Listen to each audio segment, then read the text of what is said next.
Olá, amigo alternativo! Provavelmente nos últimos dias você ouviu falar bastante sobre o Citigroup, o grupo que é dono do Manchester City. Especulou-se que o Citigroup ia contratar Lionel Messi, tirar o Messi do Barcelona, acabou não rolando, e também noticiou-se a compra de mais um clube. Mais uma vez o Citigroup foi lá e comprou um time, tem 10 clubes ao todo, e toda vez que a gente fala do Citigroup surgem muitas dúvidas. Ultimamente tem até uma fake news rolando por aí sobre o Citigroup.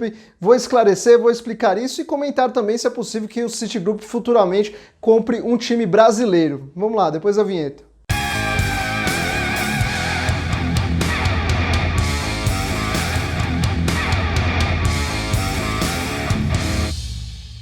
Quero começar esse vídeo dando duas dicas para você. A primeira é: siga o Última Divisão nas redes sociais, Facebook, Twitter, Instagram, sempre com conteúdo novo diário, acompanhando tudo do futebol alternativo. Siga @Última Divisão, /Última Divisão, estamos por lá. E a outra dica é do aplicativo OneFootball, que patrocina esse vídeo. Acesse o link aqui na descrição, baixe o aplicativo, configure tudo da melhor forma para você, coloque quais são os times que você quer acompanhar. Por exemplo, se você quer acompanhar tudo do Manchester City, tem lá. Se você quer acompanhar times do futebol brasileiro, quaisquer divisões, você pode acompanhar lá também. Recebe notificações de vídeos, notícias, transferências, tem tudo. Agora uma breve explicação sobre o que é o Citigroup, né? Essa história começou lá em 2008, quando o Abu Dhabi United Group comprou o Manchester City, né? Esse Abu Dhabi United Group é um fundo de investimento da família real de Abu Dhabi, né? Tem o dono, o principal dono, o Sheikh, ministro dos Emirados Árabes Unidos, né? E aí esse grupo resolveu comprar o Manchester City, os resultados vieram rápido, né? O lucro também. E aí em 2013, 5 anos depois, eles resolveram fundar o City Football Group para desenvolver, né, esse projeto, desenvolver por outras partes do mundo e aí criar vários outros clubes e também investir em clubes que já existiam. Manchester City, da Inglaterra. Esse é um clube que já existia, né? Era de um porte muito menor do que é atualmente, era o rival do Manchester United, mas um rival realmente muito pequeno, e teve um crescimento muito rápido nesses 12 anos, desde que o Citigroup comprou o Manchester City, né? O time foi campeão inglês 4 vezes, campeão da Copa da Inglaterra 2 vezes, campeão da Copa da Liga Inglesa 5 vezes, campeão da Supercopa da Inglaterra também 3 vezes, então são 14 títulos desde que o clube foi comprado pelo Citigroup, né? Um crescimento realmente muito grande na Inglaterra. Na Europa ainda não conseguiu ir tão longe assim, o máximo que chegou na Liga dos Campeões foi na semifinal. Realmente é uma meta para o clube ser campeão da Liga dos Campeões, mas a camisa pesa muitas vezes nesses jogos super decisivos, né? Lá no começo, como curiosidade, vale lembrar que o Manchester City chegou a ter um trio de brasileiros ali, um trio, digamos, um pouco alternativo, né? Que era com Robinho, Elano e Jô. Jogadores aí, né, que não deram tão certo na Europa, mas todos estiveram no Manchester City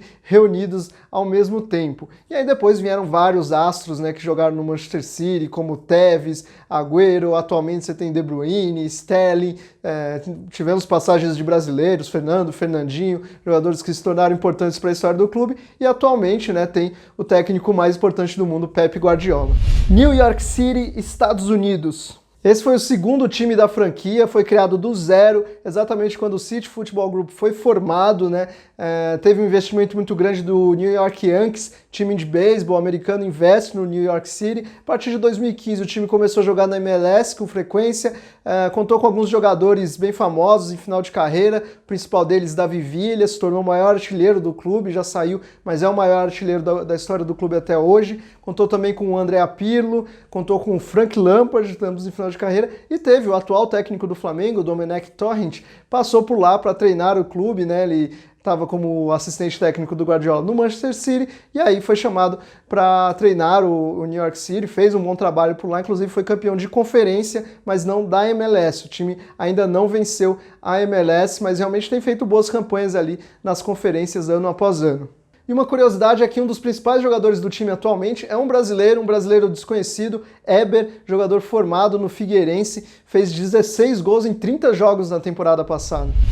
Melbourne City, da Austrália. Esse é um caso diferente de time que já existia e foi alterado pelo Citigroup. O time existia como Melbourne Heart, fundado em 2009, e aí a partir de 2014 o Citigroup comprou, alterou até o nome, né, para Melbourne City, e aos poucos o time está conseguindo crescer, mas bem devagar, né? Conseguiu apenas até hoje de título mesmo só uma Copa da Austrália em 2016 e recentemente em 2020 foi vice-campeão australiano, né? Então tá crescendo ali bem devagar na Austrália. E uma curiosidade é que quando o Davi Villa estava jogando lá no New York City, houve um empréstimo para ele jogar um pouco no Melbourne City, ser o astro ali, fazer 10 partidas pelo Melbourne City. Ele acabou atuando apenas 4 partidas, fez 2 gols, foi uma aventura do Villa na Austrália.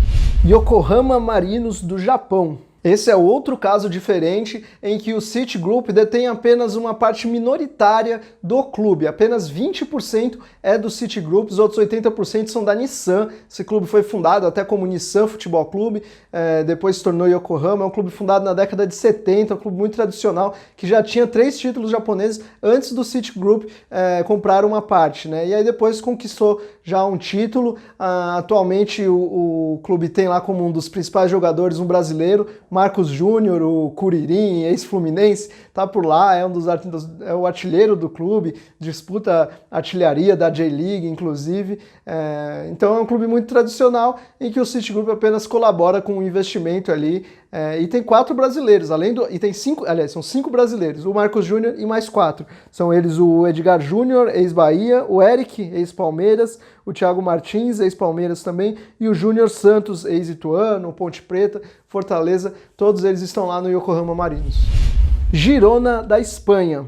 Esse também é um clube muito tradicional, muito antigo, fundado em 1930, foi comprado pelo Citigroup apenas em 2017, chegando na primeira divisão, disputou 2 temporadas na primeira divisão, algo muito raro na história do clube. Normalmente o clube girava ali entre a segunda, terceira, quarta divisão da Espanha durante todos esses anos de história. Aí disputou 2 temporadas na primeira divisão, caiu em 2019, tentou voltar agora na temporada 2019-20, mas quase conseguiu, chegou no playoff, acabou perdendo para o Elche e aí está lá na segunda divisão com o investimento sendo totalmente controlado pelo Citigroup.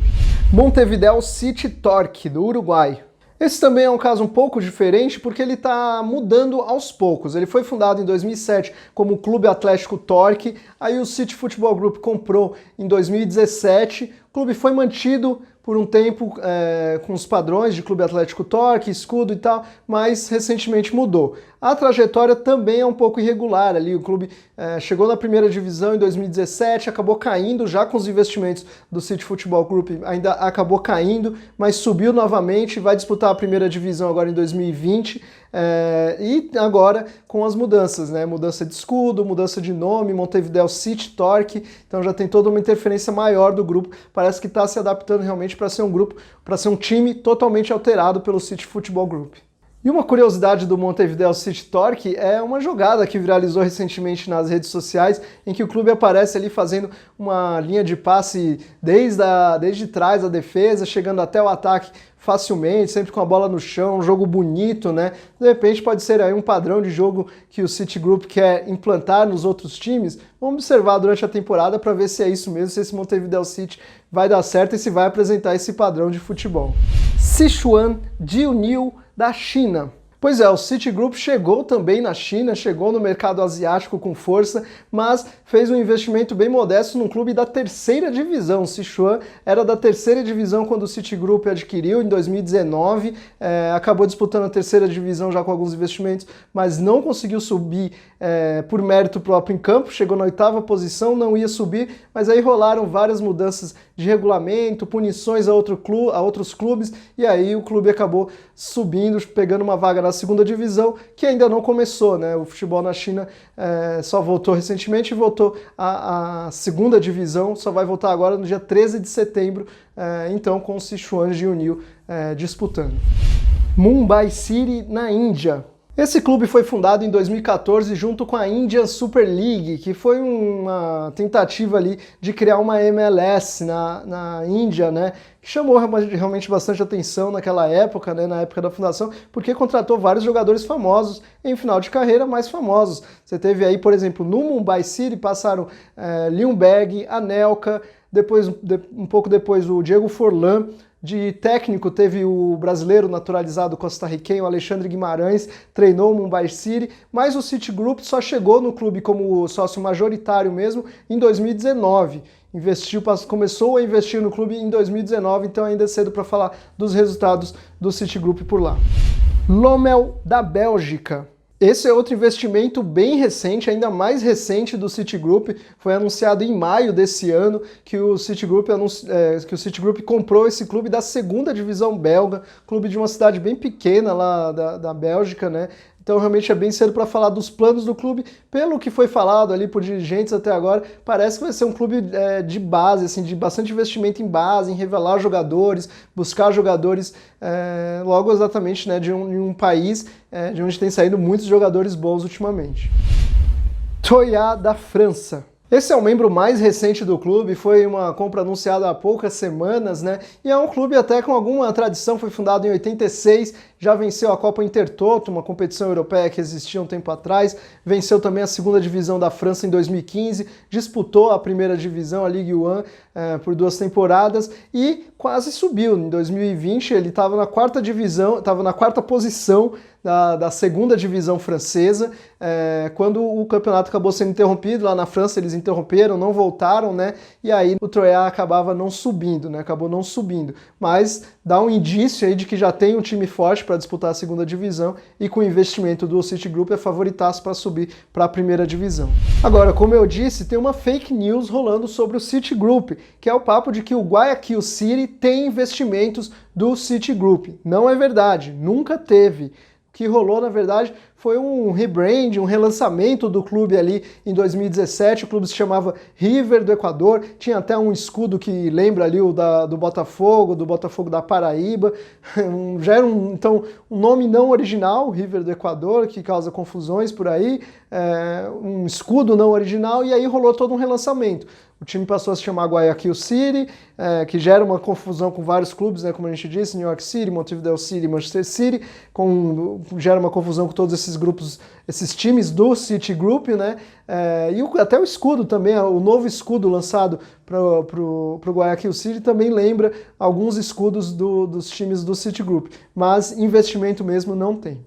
Agora, outro tema que sempre surge quando a gente fala do Citigroup é se o grupo pretende investir no futebol brasileiro, né? Comprar algum time brasileiro. Eu acho que é bem difícil, realmente deve ser, se tem algum plano para isso, a médio, longo prazo, porque tem poucos boatos, já rolou aí um papo de Botafogo, mas parece que as dívidas dos clubes brasileiros afastam, né?